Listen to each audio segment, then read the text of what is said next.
buying it to become an owner, and you get a property that needs a lot of work done to it just to get in it to own it, you inherit all the headaches. Right. Right? The roof's going to need to be fixed. The windows, you got it cheap, but you got it cheap because it needs everything to be fixed. Right. So you either do one of two things. You either become a slumlord and just stick anybody in there who will live in that condition, or you end up putting a lot of money into fixing the thing up. Right. Right? So it's either or. And both of those are headaches. Right? So what Al Davis has been doing over the years is he's been buying properties cheap from the bank, completely fixing them up. Now in Baltimore they have a lead issue. So he gets rid of all the lead, and then he sells the properties to investors. What he's been doing for the past, 10 years or so, whatever, how long it's been? Yeah, almost 10 years. Okay. He's done his 40th property like this. He's done over 200 properties in his real estate career, but in this particular niche and vein, he's done 40 where he's bought it, completely rehabbed it, and sold it to an investor with a tenant in it. And the tenant comes with some type of guaranteed rental program. Section 8, the like Red Cross, you all know about Katrina. Relocating and relocation, disaster relief, all that kind of stuff. Disaster relief, like when Katrina, there's still people living in the DC area from Katrina, right?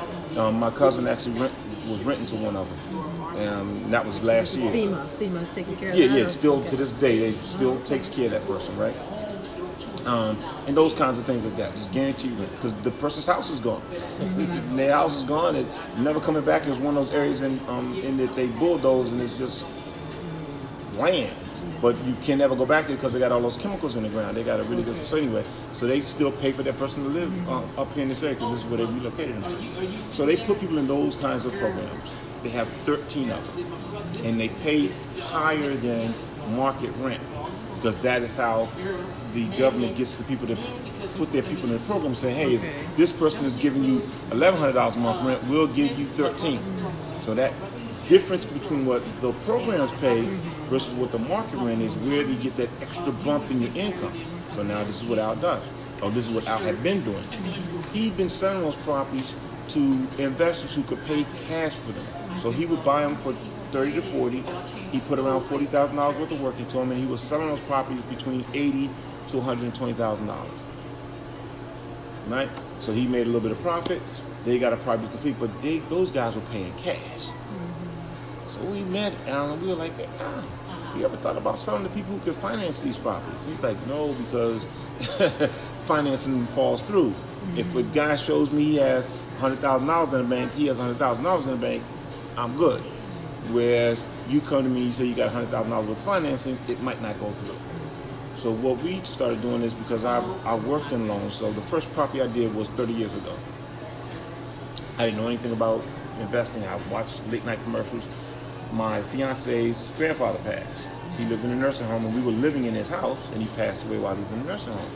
So the house went through the probate process, and they're like, okay, well, probate's finished, what are you going to do with the house?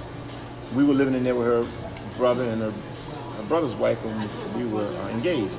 We're like, oh, let's fix it up and sell it. They all looked at me like, Lacey, you know about real estate? I just watched the commercials on TV. I mean, the shows on TV. No, man, you've been going to, and I had been going to the workshop and stuff like that, but I had never. So, boom, I called up a person I found in the Yellow Pages, I think, about Hardman and Linda. They said, yeah, we'll finance that. That house is on Capitol Hill. Yes, we'll finance it. Because it was East Street on Capitol Hill, right? Gave me the money for it. I hired a contractor. We went through this elaborate process to hire a contractor. That contractor, we picked the one with the most experience. But his experience had been in working in government properties.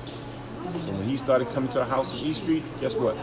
They was tearing out 100-year-old chandeliers and throwing them away and ripping up stuff that was doorknobs that you can't even find. They was just throwing stuff away like it was a government project, just throwing stuff in the dumpster. So I was working every day. My fiance came on, like, Lacey, they're throwing away chandeliers, and we fired them. We kicked them off the job. Found out something about arbitration. I thought that, hey, we kicked you off the job, you done. And our contractor said you had to go to arbitration.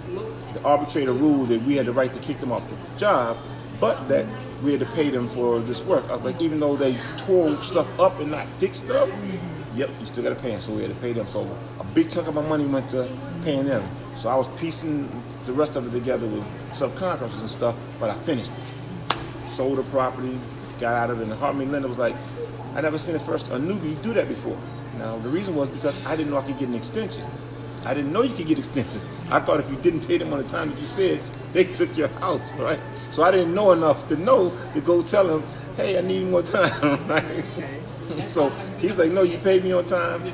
Great, boom. Now, I did all that to say that's typically what the average person is going to go through when they try to buy a property and fix it up.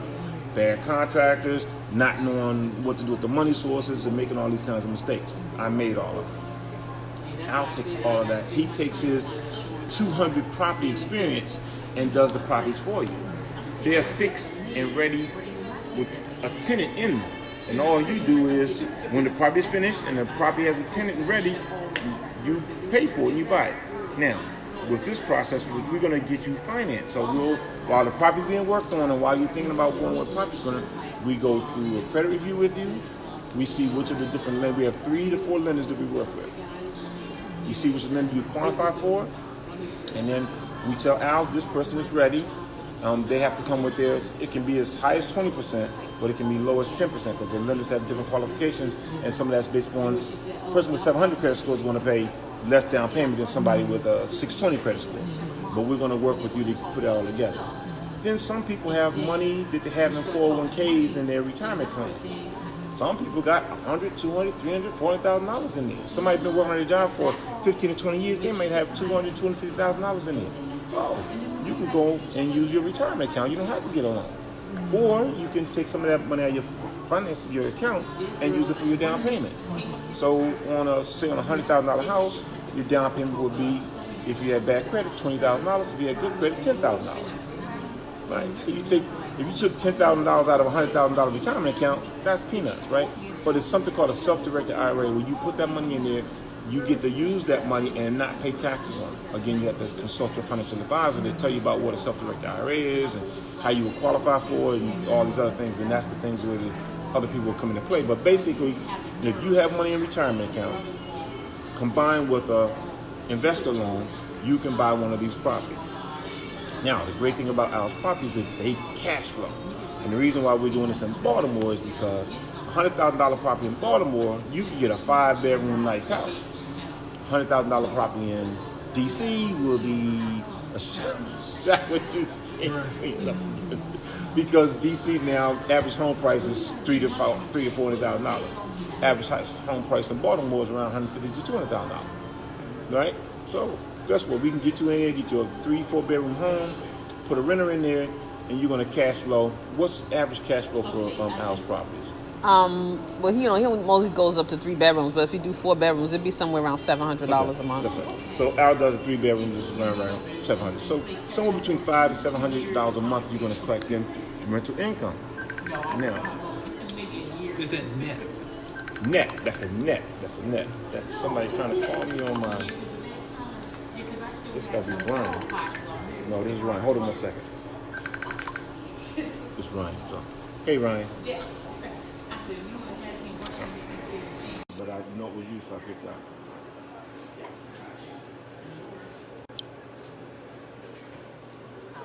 No, wait, real quick.